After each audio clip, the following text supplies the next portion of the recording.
Esse gigante da logística sempre tem boas novidades. Então, aproveitando os últimos resultados mais recentes do fundo, eu vou aqui trazer também atualizações do que é que está acontecendo e em detalhes, além de você poder se informar e conhecer melhor esse fundo que é tão relevante e tem uma estratégia incrível que vai poder também te ajudar a tomar melhores decisões. Então, fica até o final e se liga nos detalhes.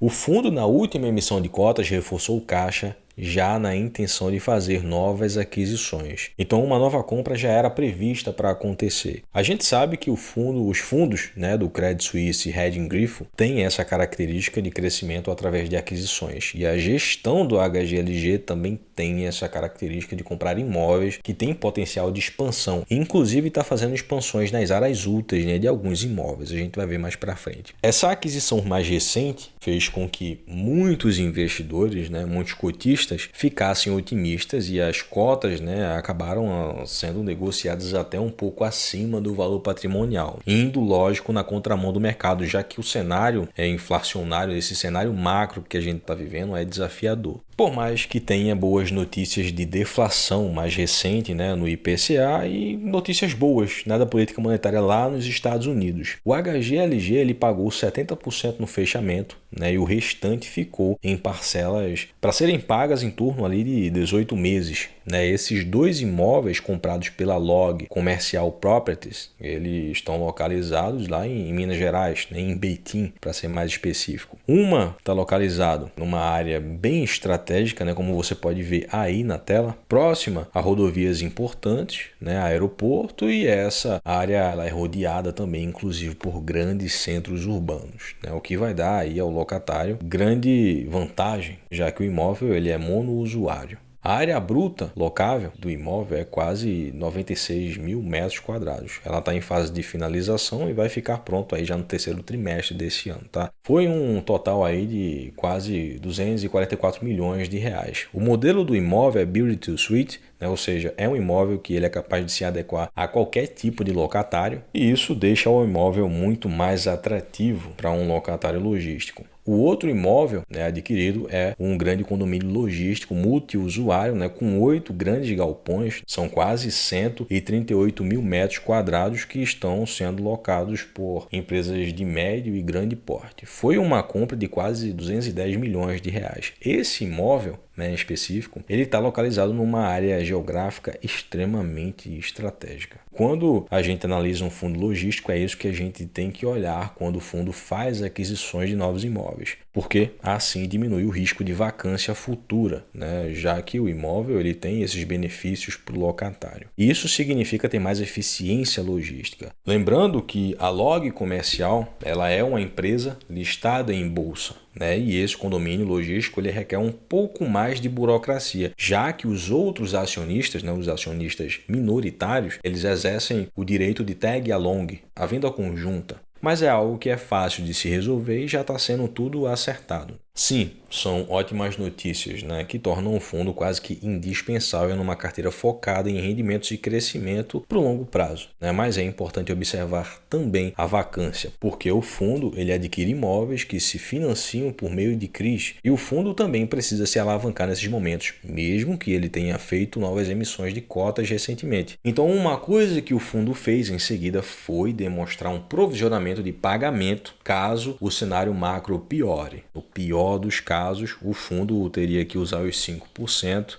de resultado para poder pagar as dívidas, sem que prejudique, lógico, preste atenção, a distribuição de rendimentos dos cotistas. Nesse caso, o fundo foi bastante transparente e isso acabou tranquilizando os cotistas, já que é algo que, sim, pode atrapalhar os resultados futuros se não for controlado. Outra novidade é a redução da vacância do fundo, que ficou ali fechado em 7,6% e teve algumas empresas de médio e grande porte que acabaram fazendo rescisão aí de contrato e eu nem preciso falar que multas, essas multas beneficiam o fundo e os cotistas, apesar de tudo, tá? Isso no curto prazo e dá tempo também, dá aí mais ou menos uns 3, 4 meses de provisionamento até conseguir outro locatário. E outra coisa, assim que a B2W Digital, que é da Americanas, disse que entregaria o imóvel imóvel HGLG Beitim, né, teve várias procuras, então logo a gente pode ver aí uma notícia de locação. Isso, inclusive, foi até reforçado pelo próprio fundo nos resultados mais recentes.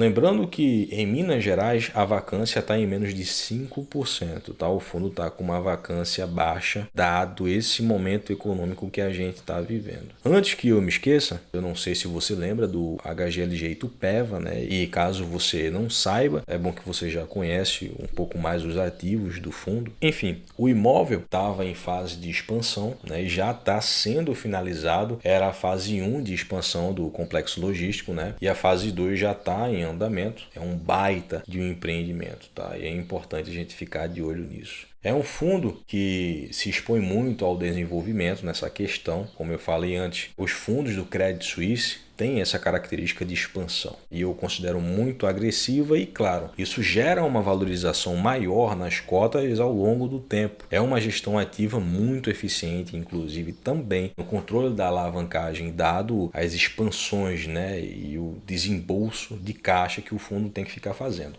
Quando a gente vai olhar os resultados do fundo, observa que as despesas no geral deram uma diminuída, a receita de locação teve um aumento significativo, os rendimentos imobiliários infelizmente diminuíram, porque a gente vê, apesar de todo o cenário desafiador para os locatários, tá? Porque a gente não tem que olhar apenas para o fundo, a gente precisa olhar também a saúde financeira das empresas que locam esses galpões, né? A Selic alta atrapalha os negócios de maneira geral, né? E mesmo assim o fundo ele tem uma eficiência muito grande de gerar caixa, exatamente pela saúde financeira dessas grandes empresas. A gente pode ver também que, em comparação com o ano passado, o fundo ele pagou mais rendimentos, mesmo que nos piores momentos. Provavelmente, né, enquanto o cenário inflacionário não apresentar um sinal de melhora na economia real, a gente não vai ver aí os proventos sendo surpreendentemente altos, né? Na verdade, já tem o provisionamento dele de ser ali na base de 1,10. O fundo ele está expandindo isso, traz aí mais expectativas de rendimentos futuros, além do crescimento do patrimônio dos cotistas que souberam aproveitar as quedas para comprar ótimos fundos assim a bons preços. Se a gente vai dar uma olhadinha no gráfico de rentabilidade do fundo, ele bateu o CDI bruto, né, e o IFIX,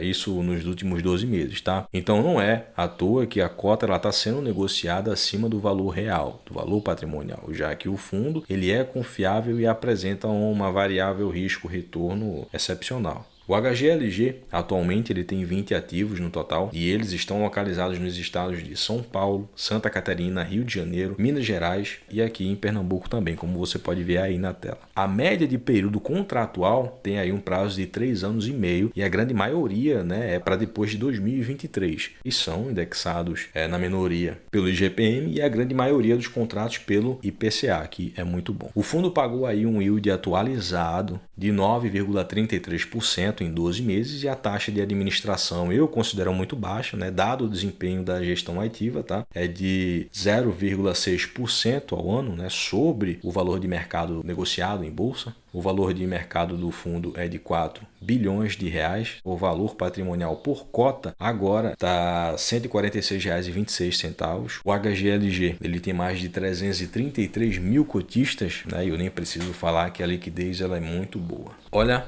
eu sinceramente achei que os fundos de tijolos seriam muito prejudicados pela crise, né, pela alta da Selic. Afinal, a inflação ela prejudica todos os setores e o logístico é muito afetado porque a demanda dos produtos diminui com a alta da Selic, já que ela serve exatamente para poder desestimular a economia e assim poder controlar a inflação. E a gente pode ver, né, que os fundos bem geridos eles são mais resilientes em crises, mas é importante também continuar acompanhando e conhecendo também outros fundos com grande potencial. Então se inscreva para fazer parte do Acumuladores de Patrimônio, ative o sino de notificações, que a gente não fala aqui apenas de FIIs. Eu trago aqui, além de insights sobre economia e investimentos, os melhores ativos geradores de renda para, lógico, acumular patrimônio. Curta para apoiar esse trabalho que é para agregar valor a outros investidores, no caso, você. Compartilha porque pode ajudar outras pessoas também. Não esqueça de deixar a sua opinião ou até mesmo uma sugestão, afinal, você é um inscrito e esse conteúdo aqui é feito para você. Outra coisa, tá? Não esqueça de conferir na descrição, tá? Inclusive tá com uma promoção incrível, né? A melhor planilha de investimentos do Brasil, para te ajudar a organizar melhor os seus investimentos de maneira mais completa, com divisão de classe de ativos, preço médio, porcentagens, ganho de capital, imposto, né? E essa organização te dá uma gestão muito mais profissional do seu patrimônio e dos seus rendimentos também. Eu uso, e se não fosse isso, eu não deixaria aí na descrição para te ajudar não. E lógico, a declaração de imposto de renda com tudo isso fica muito mais fácil, né, de se fazer. E é algo que se a gente deixa para a última hora, consome tempo, né? Ainda rola aquele estresse, mesmo que tenha contador. Não esqueça de se inscrever para fazer parte do Acumuladores de Patrimônio, porque tem muita coisa boa vindo por aqui. Valeu e